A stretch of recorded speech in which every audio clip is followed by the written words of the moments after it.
देखो, आज का जो टॉपिक होगा वो है वृत्ताकार पास के कारण चुंबकीय क्षेत्र। और ये वृत्ताकार पास आपका किसका होगा? वैद्युत धारा का, यानी कि वैद्युत धारा का वृत्ताकार पास के कारण चुंबकीय क्षेत्र, चुंबकीय क्षेत्र। और वो चुंबकीय क्षेत्र के बारे में हम लोग देखते हैं, ठीक है। और देखो, सबसे पहले हम लोग इस बात को जानते हैं कि वृत्ताकार पास क्या चीज होता है। वृत्ताकार पास क्या होता है? तो वृत्ताकार पास की अगर हम बात करें ना, तो उसका डिजाइन कुछ इस तरह का होगा। मतलब कि ये एक विद्युत धारावाही पथ होगा। हमने इससे पहले जो पथ बनाया था उस पथ का आकार कुछ ऐसा था, इस तरह के था कि नहीं। और यहाँ पास क्या लगा हुआ था? बैटरी, इस तरह से। और इसके ऊपर में टेस्ट के लिए हमने लगा रखा था एक बल्ब को, इस तरह से। और यहाँ पास एक स्विच की, और इसका नाम था विद्युत परिपथ। लेकिन यही विद्युत परिपथ अगर इस रूप में हो जाए, मतलब आयताकार से हट कर करके ये वृत्ताकार रूप में आ जाए, तो वृत्ताकार रूप में आता है, तब इसको हम लोग बोलते हैं वृत्ताकार पास। या इस वृत्ताकार पास का एक नाम और होता है लूप, बोलते हैं इसको लूप। लूप पास या लूप, पास का मतलब लूप होता है। तो यहाँ पास हम लोग को यही पढ़ना है कि अगर कोई वृत्ताकार पास है, हम विद्युत धारा को प्रवाहित करें तो उस धारा के कारण उसके चारों तरफ विद्युत चुंबकीय क्षेत्र उत्पन्न होगा। वो कैसा होगा? वो कैसा होगा? तो इससे पहले की जो क्लास थी उसमें ये बात हम बताया था अच्छी तरह से कि जो दक्षिण हस्त नियम था, दक्षिण हस्त नियम, उस नियम के अनुसार, याद रहो मैक्सवेल का दक्षिण हस्त नियम, तो उस नियम के अनुसार क्या था कि आप अपने दाहिना हाथ को, अंगूठा को किधर कीजिए? विद्युत धारा की दिशा में कीजिए। और बाकी ये जो चारों अंगुलियां हैं वो आपको क्या बताएगी?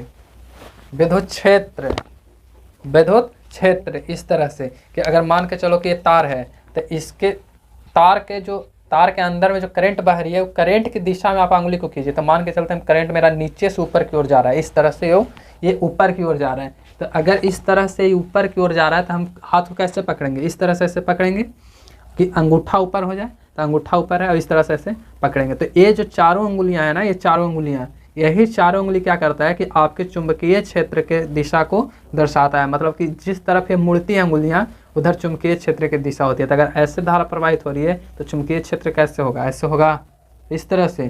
तो अगर मान के चलो कि हमारे पास वृत्ताकार पास है और एक चारों तरफ तार लपटा हुआ है इस तरह से, जैसे इसको अगर देखो तो इस तरह से अगर हम दिखाते हैं, जैसे मान लो कि मेरे पास ये है, तो इसको अगर हम और ऐसे मिला दें तो ये एक वृत्त बन जाएगा इस तरह से।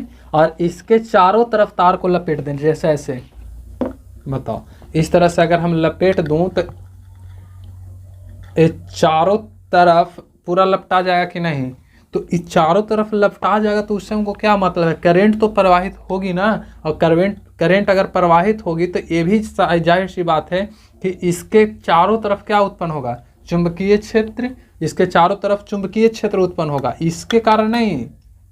इसमें तो विद्युत क्या बनेगा? ये तो धारा बनेगा। तो इस तरह से अगर लपेट दें तो इसको भी देखोगे, एगो अगर सिंगल अगर देखा जाए, जैसे देखो इसको अगर हम एगो को अगर दिखाएं तो ये ऐसा कुछ नजर आएगा,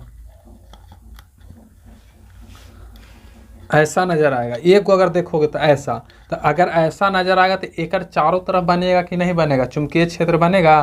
तो यही चीज यहाँ पास भी है, यही चीज यहाँ पास है। तो यहाँ पास अगर ऐसे अगर इसको अगर हम लपेट देते हैं इस तरह से, तो इसको में क्या होगा? विद्युत धारा प्रवाहित होगी।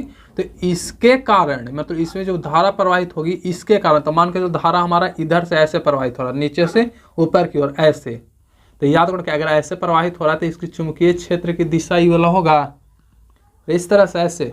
अगर यहाँ पास है इस तरह से, तो ऐसे ऐसे बढ़ते बढ़ते बढ़ते ऐसे जाओगे तो ये जो चारों अंगुली जो दिख रहा है, ये चारों अंगुली ये क्या किसको बता रहा है? चुंबकीय क्षेत्र की दिशा को। तो अगर इसमें अगर देखा जाए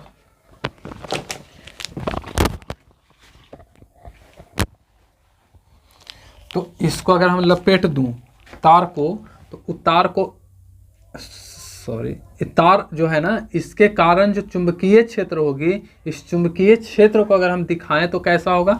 अगर हम करंट की डायरेक्शन को इस तरह से अगर दर्शाते हैं कि आपको इसको में से तार करंट प्रवाहित होकर के ऐसे होकर के इससे निकल रही है इस तरह से, तो बताओ ना कि इस तरह से हम ऐसे पकड़ेंगे कि नहीं? अरे इस तार में धारा प्रवाहित हो रही लूप में, तो इधर की ओर ना हम अपना दायां हाथ के अंगूठा को इस साइड करेंगे, और ये जो चारों अंगुलियां क्या बताएगी? चुंबकीय क्षेत्र। मतलब कि इसमें जो निकलेगी करंट, वो करंट अंदर से ऐसे घुस करके और ऊपर में आएगा, अंदर से ऐसे घुसेगा और ऊपर में ऐसे निकलेगा इस तरह से। मतलब इसकी डायरेक्शन कुछ ऐसा होगा कि नहीं? और ऐसे अगर इसको विस्तृत रूप में देखा जाए, बड़ा रूप में, तो इस बड़ा रूप को अगर तुम देखो तो इसकी आकार कुछ ऐसा नजर आ जाएगा कि वो आकार इस तरह से ऐसे जाएगा, यहाँ से ऐसे होगा। बड़ा रूप में हम करके दिखा रहे हैं इस तरह से। जैसे जैसे ऊपर जाओगे ना, जैसे जैसे ये और छोटा होता चला जाता है इस तरह से, ऊपर जा कर के इस तरह से क्या होगा? ये छोटा होते चला जाएगा इस तरह से। समझना, एक अंदर से घुस करके बाहर निकल रहा है, अंदर से घुस करके बाहर निकल रहा है, इसीलिए याद रखना कि अंदर से घुसेगा और ऊपर में ऐसे बाहर निकलेगा। हमने यहाँ पास एरो हेड हम लगा सकते हैं। अगर इसको ध्यान नहीं दोगे ना तो पता नहीं चलेगा। इसको अंदर से हम घुसेड़ रहे हैं, किसको? इस क्षेत्र रेखा को, और बाहर की ओर निकल रहा है। तो ऐसा अगर करते जाएं तो एक मिडिल में अगर देखा जाए तो ऐसा प्रतीत होगा कि नहीं कि एक सीधी रेखा बन गया, एक सीधी रेखा। बाकी नीचे वाला है तो इसकी तुलना में तो इसकी डायरेक्शन चेंज हो जाती है। मतलब कि अगर ऐसे है तो इसकी डायरेक्शन इधर हो जाएगी विद्युत धारा की। अगर इधर प्रवाहित हो रही है इसमें धारा ऐसे, तो इसकी डायरेक्शन इधर हो जाएगी। मतलब कि यहाँ पास जो बनेगा चुंबकीय क्षेत्र, उसकी डायरेक्शन क्या होगी? इसकी डायरेक्शन कुछ ऐसा होगा,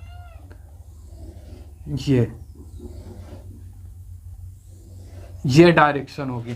तो यहां पास हम लोग इस तरह से पास में जो चुंबकीय क्षेत्र बनता है, उस चुंबकीय क्षेत्र को इस तरह से हम लोग दर्शा सकते हैं, इस तरह से हम लोग दर्शा सकते हैं। और इसी के बेस पे आगे हम लोग को पढ़ना है परिनालिका। ये ऐसे आपका होगा, ये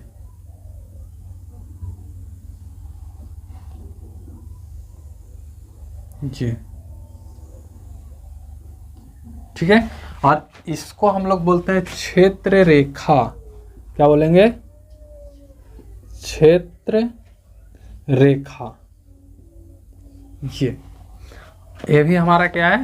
क्षेत्र रेखा, क्षेत्र रेखा। ऐसे ये अंदर से जाकर के बाहर निकल रहा है, अंदर से जाकर के बाहर निकल रही है। तो इस तरह से हम लोग क्या समझ सकते हैं कि वृत्ताकार पास के कारण जो चुंबकीय क्षेत्र बनता है, वो चुंबकीय क्षेत्र कैसा दिखता है? ऐसा दिखेगा। अब यहाँ पर समझने वाली बात है कि आगे चल के इसकी चुंबकीय क्षेत्र जो रेखा है, जैसे जैसे आगे जाओगे वो धीरे धीरे क्या होता है? सटल चल जाता है, सटल चल जाता है। सटने का मतलब है कि यहाँ पास ध्रुव पर इसका एक ऐसा बिंदु आएगा जहाँ पास एकदम क्या हो जाएगा?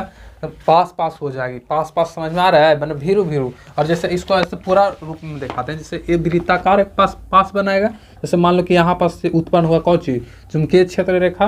तो इसके चारों तरफ इस तरह से ऐसे चुंबकीय क्षेत्र रेखा क्या होते? फैलते चला जाएगा पास में इस तरह से। तो जैसे जैसे दूर जाएगा वैसे वैसे इसकी दूरी क्या होगी? बढ़ते चली जाएगी। तो यहाँ पास भी सेम कंडीशन है, जैसे जैसे इसकी दूरियां निकलेगी ऐसे, तो इसकी दूरी क्या होगी, बढ़ते चला जाएगा। लेकिन जहाँ से ये उत्पन्न होगा, मान के चलो यहाँ से उत्पन्न हो रहा है, तो यहाँ से उत्पन्न होगी, तो यहाँ पास का जो पास बनेगा चुंबकीय क्षेत्र के कारण, वो तो एकदम भीरू भीरू होगा, नज़दीक होगा, लाइक दिस होगा कि यहाँ पास मान के चलो कि चुंबकीय क्षेत्र उत्पन्न हुआ, तो इसके चारों तरफ जो बनेगा जैसे जैसे भीरू रहेगा वैसे वैसे सटल रहेगा। लेकिन जैसे जैसे दूर हटेगा वो क्या हो जाएगा, फैलता चला जाएगा, फैलता। जैसे डीजे में लड़ाई होता है ना, नाचने के लिए डीजे पर जखनी बाजित रहेगा ना, एकदम सब चोंगवा में इतनी सटल रहेगा बॉक्सवा में, और इतने भर में कूदित रहेगा। लेकिन जैसे ही बंद होगा तो एगो बाराती इधर सुतेगा, एगो इधर सुतेगा, एगो गधा इधर सुतेगा, एगो तकिया लेके ऊपर चल जाएगा छत पर। तो यहाँ पास देखोगे ना, तो जहाँ उत्पन्न होता है ना सेंटर पर, वहाँ पास एकदम पूरा भीरू भीरू सटल रहेगा, और जैसे जैसे दूर जाओगे तो इसकी संख्या क्या होती है, घटता चला जाता है। अब ये अच्छी तरह से पता है, आप लोग को जानते हैं कि जितना पास पास क्षेत्र रेखाएं होती है उसकी तीव्रता उतना ही अधिक होती है, ये तो अच्छी तरह से पता है। तो यहाँ पास की तुलना में, यहाँ पास जहाँ पास उत्पन्न हो रही है, यहाँ पास की तुलना में यहाँ पास बताओ तो ज़्यादा तीव्र होगा जी? नहीं, यहाँ की तुलना में यहाँ पास यानी कि इस सेंटर पर बहुत ही ज़्यादा क्या होता है, चुंबकीय क्षेत्र की तीव्रता बढ़ जाती है, चुंबकीय क्षेत्र की तीव्रता बढ़ जाती है। और इसी चीज़ को अगर किसी बेलनाकार नली पर लपेट दिया जाए, बेलनाकार नली पर, जैसे देखो दिखाते हैं, जैसे मान लो कि इसी तार को हम पास में ना लपेट करके, पास ना बना करके एक हम बेलनाकार नली पर लपेट देते हैं। जैसे मान लो कि ये हमारे पास एक बेलनाकार है, बेलनाकार रड है, और रड तुम चाहो तो एल्युमिनियम भी ले सकते हो, स्टील भी ले सकते हो, लोहा भी ले सकते हो, तुम्हारी मर्जी, जो चीज़ मन है ले लो, ठीक है। लेकिन लेना पड़ेगा। और इसके ऊपर में हम तार लपेट देते हैं इस तरह से,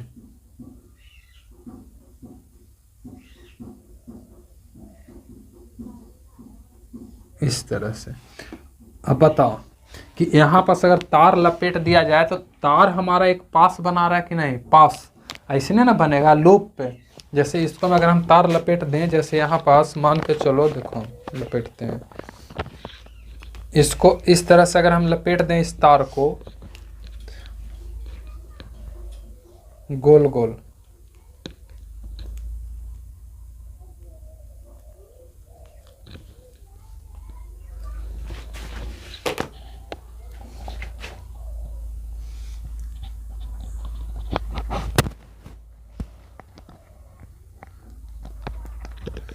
अब बताओ कि इस तरह से अगर हम लपेट करके इसको ऐसे दिखा दूं, स्प्रिंग देखो ना, स्प्रिंग तो देखवे की रही होगी तुम लोग। तो यहाँ से देखोगे तो इस तरह से देखो, ये हमारा क्या है, एकदम लाइक दिस, बहुत ही अच्छा हो गया कि ये हमारा आयरन रड है, लोहे की छड़ है, और इसको ऊपर में हमने क्या लपेट रखा है, तार का ये फेरा है। इसको संख्या बोलते हैं, कुंडली बोलते हैं, जो ऐसे ऐसे गोल गोल है ना, इसको कुंडली बोलते हैं, ठीक है। इसमें बहुत ही सारा कुंडली है, 1 2 3 4 5 6 7 8 9 10 हुआ है। इसमें फेरा की संख्या कितनी है, 10 फेरा है। तो ऐसे ऐसे बहुत फेरा हो सकता है। तो ये जो बनेगा ना इस तरह से, लोहा के छड़ और छड़ के ऊपर में लपटा हुआ तार, तो इस पूरे सिस्टम को बोला जाता है परिनालिका। क्या बोलेंगे इसको, परिनालिका। तो परिनालिका एक क्या होता है, पाश होता है, परिनालिका एक पाश होता है। जैसे देखो यहाँ पर लपटा हुआ है ना, तो ये हमारा चालक तार है। क्या है, चालक तार। और ये जो ग्रीन वाला नजर आ रहा है, ये हमारा आयरन रड। और इस आयरन रड के ऊपर में लिपटा हुआ तार है, और इस पूरे तार और आयरन रड से जो बन करके तैयार हुआ, इसको हम लोग क्या बोलेंगे, परिनालिका।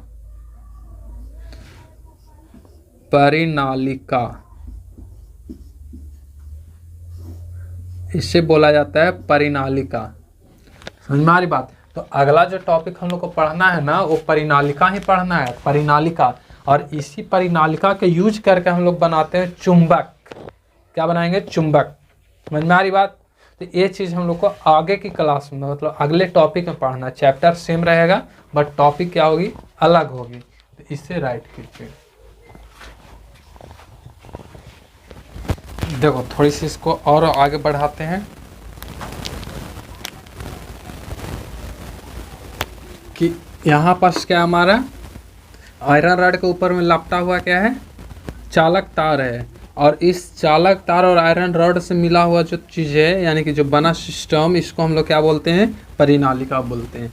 अब इसमें होता क्या है वो समझते हैं।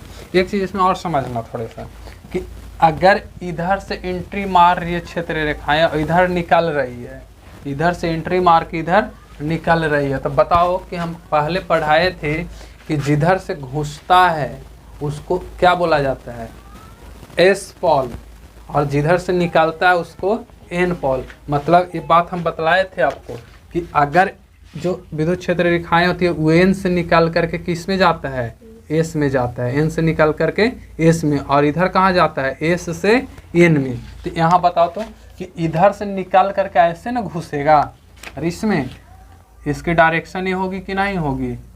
तो एन से निकल करके किस में जाएगा, एस में। तो ए वाला हिस्सा हमारा क्या होगा, एन, और ए वाला हिस्सा क्या होगा, एस।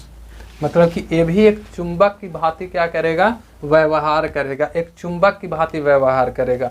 तो इसी चीज़ को हम लोग परिनालिका में देखते हैं कि जैसे इसको ऊपर में लपेट दोगे और लपेटने के बाद इसके आसपास में कोई भी चुंबकीय पदार्थ को लाओ, कोई भी चुंबकीय पदार्थ, तो वो चुंबकीय पदार्थ इस छड़ में आकर्षित हो जाएगी, इस छड़ में सट जाएगी। और सटेगी तो तुमको अच्छी तरह से पता है कि जब कोई भी चुंबकीय पदार्थ किसी आयरन रॉड में सट जाता है तो इसका अर्थ है कि वो रॉड किस तरह का व्यवहार कर रहा है, चुंबक की भांति व्यवहार कर रहा है। उस रॉड को हम लोग क्या बोलते हैं, चुंबक बोलते हैं। तो यहाँ पास भी वही चीज़ होता है, जैसे ही तुम इसको ऊपर में कुंडली लपेटोगे तो ये जो छड़ है ना, ये छड़, ये तुम्हारा बन जाएगा विद्युत चुंबक, विद्युत चुंबक, चुंबक, ठीक है। और जैसे ही इस छड़ के ऊपर से इसमें विद्युत धारा को तुम बंद कर दो, जैसे इसको किसी न किसी बैटरी से जोड़ोगे ना, किसी न किसी बैटरी से जोड़ोगे, तो जैसे ही इसमें तुम धारा का प्रवाह बंद कर दोगे इस तार में, तो ये अपना चुंबकीय गुण क्या कर देता है, खो देता है। और एक चीज़ और कि जितना ज़्यादा इसको मोटा लेयर तुम लपेटोगे तार का, जितना ज़्यादा उतना शक्तिशाली चुंबक बनता है, और जितना कम, जितना दूर दूर लपेटोगे उतना ही कम शक्तिशाली क्या बनेगा, चुंबक बनेगा। तो यहाँ पास दो चीज़ें, दो कंडीशंस हैं। विद्युत चुंबक को अगर ताकतवर बनाना है, बहुत ही स्ट्रांग बनाना है, तो इसमें दो कंडीशंस अप्लाई करने होंगे। पहला कि हाई वोल्टेज देना होगा, उच्च वोल्टेज, उच्च वोल्टेज। दूसरी बात कि इसमें जो लपटा हुआ कुंडली यानी फेरों की संख्या है, वो फेरों की संख्या क्या होनी चाहिए, अधिक होनी चाहिए। यहाँ लिख सकते हैं फेरों की संख्या अधिक होनी चाहिए, अधिक। तो जितना ज़्यादा अधिक होगा उतना शक्तिशाली क्या बनेगा, चुंबक बनेगा। अब एक चीज़ और देखना कि अगर मान के चलो कि किसी किसी जगह पे कोई ट्रेन वगैरह का डब्बा नदी में अगर पलट जाता है, तो इसका यूजेज होता है वहाँ पास। हम लोग किसका यूज करते हैं, परिनालिका का। उसमें होता है क्या है ना कि वहाँ पास क्रेन वगैरह आता है, क्रेन, तो उसके ऊपर में परिनालिका अप्लाइड किया हो रहा था। तो उसको एक ऐसा सिस्टम बनाया होता है कि उसके अंदर में अगर डाल दिया जाए तो जो लोहा वाला पदार्थ होगा ना उसको में सट जाएगा। लोहा के गुण क्या होता है कि चुंबक में सट जाता है। जो परिनालिका बना करके, जैसे मान के चलो ऐसा है, इसको ऊपर में परिनालिका बना करके उसको पानी के अंदर क्या कर दिया, डाल दिया, तो पानी के अंदर अपना चुंबकीय गुण थोड़ा ना खोएगा, नहीं खोएगा। जैसे ही उसके अंदर डालेगा तो जो भी पदार्थ होगा लोहा वाला वो सट जाएगा इसमें, और सट जाएगा तो उसको आराम से उठा करके पानी से बाहर ला सकते हो कि नहीं ला सकते हो। वहाँ यूज होता है परिनालिका का। अब उसको गिराना है तो करंट को क्या कर दो, बंद कर दो, विद्युत धारा के प्रवाह को बंद कर दो। बंद कर दोगे तो अपने आप को क्या हो जाएगा, नीचे गिर जाएगी। तो वहाँ पर बिना पानी में घुसे हुए उस पदार्थ को निकाल सकते हैं कि नहीं। जैसे बचपन देखो ना क्या करता है, अगर नाली में अगर 1 रुपया या 2 रुपया भुला जाए तो धागा बांध के ऐसे घुरेले चलेगा। ये तो जहाँ पास पैसा होगा ना वो सट जाएगा, चुंबक में सट जाएगा तो निकाल लेगा। देखो दिमाग कितना लगाता है, हाथ भी नहीं उसको नेटेगा और पैसा भी बाहर आ जाएगा, तो वो दिमाग लगाता है। तो यहाँ पास भी वही चीज़ है, छोटा छोटा बच्चा लोग करता है। तुम लोग को थोड़ो ना गिरेगा तो तुम लोग छोड़ छाड़ दो, गाँव जाके छोटकन के बोल दोगे यार देखो वहाँ 5 रुपया गिर गया है, जाके निकाल लो आराम से। तो वो लोग जाएगा, चुंबक लेगा, धागा में बांधेगा और घुमाएले चलेगा। ये है। और छोटकन बचपन थोड़ा ओकरा हिड़ेगा नहीं हिड़ेगा, देखो इकातकारी है, ठीक है। तो यहाँ पास देखोगे तो क्या हो रहा है, वहाँ पास जब बड़ा बड़ा क्षेत्र में हमको यूज करना होता है ना, तो सबसे शक्तिशाली चुंबक बनाते हैं इस परिनालिका से।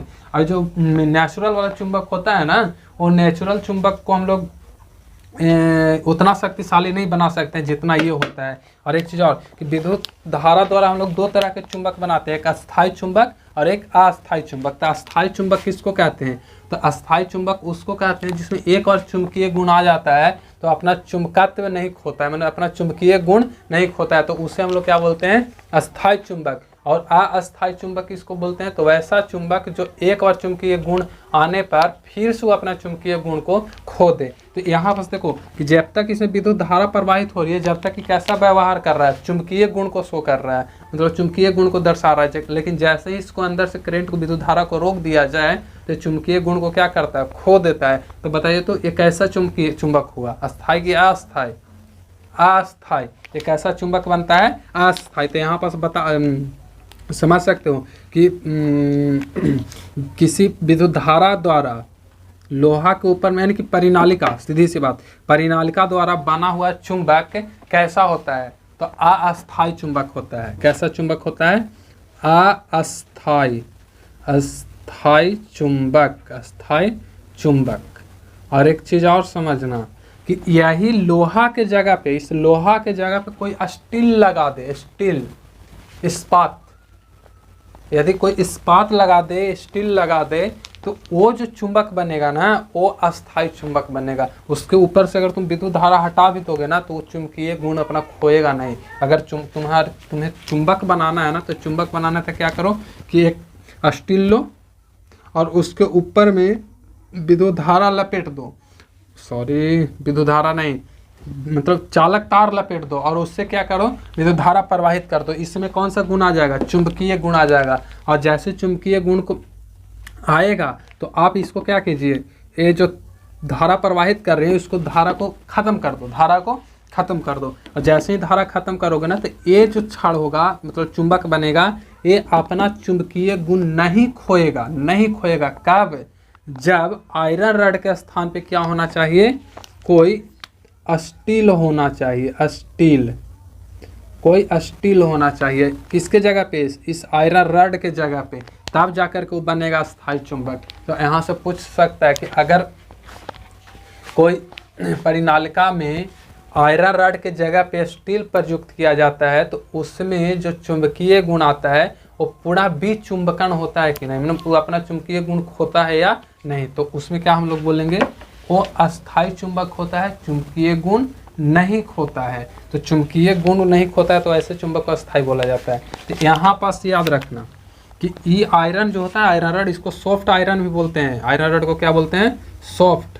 तो सॉफ्ट कोई लिखना जरूरी नहीं है, जनरली सॉफ्ट होता है, सॉफ्ट है। तो यहाँ पास चुंबक कितने तरह के बताए हम, चुंबक 2 तरह के, एक अस्थायी, अस्थायी और एक अस्थायी, अस्थायी चुंबक। अस्थायी चुंबक कब बनता है, जब आयरन रॉड के जगह पे हम किसका यूज कर लें, कोई स्टील यूज कर लें। और अस्थायी चुंबक कब बनता है, जब आयरन रॉड यूज करते हैं तब बनता है। अस्थायी और अस्थायी दोनों तरह के चुंबक हम लोग किससे बना सकते हैं, परिनालिका का यूज करके, मतलब परिनालिका के यूज करके हम लोग इसको बना सकते हैं। और जबकि एक नेचुरल आता है जो प्राकृतिक मैग्नीशिया, मैग्नेट, तो वो मैग्नीशिया एक पहाड़ था देश उसमें, तो वो तो कहानी बाद में पढ़ना है हम लोग को। तो इस तरह से अस्थायी और अस्थायी होती है चुंबक, हम लोग इससे बना सकते हैं। ठीक है, तो आज के लिए इतना ही रहेगा, उतारिए इसको।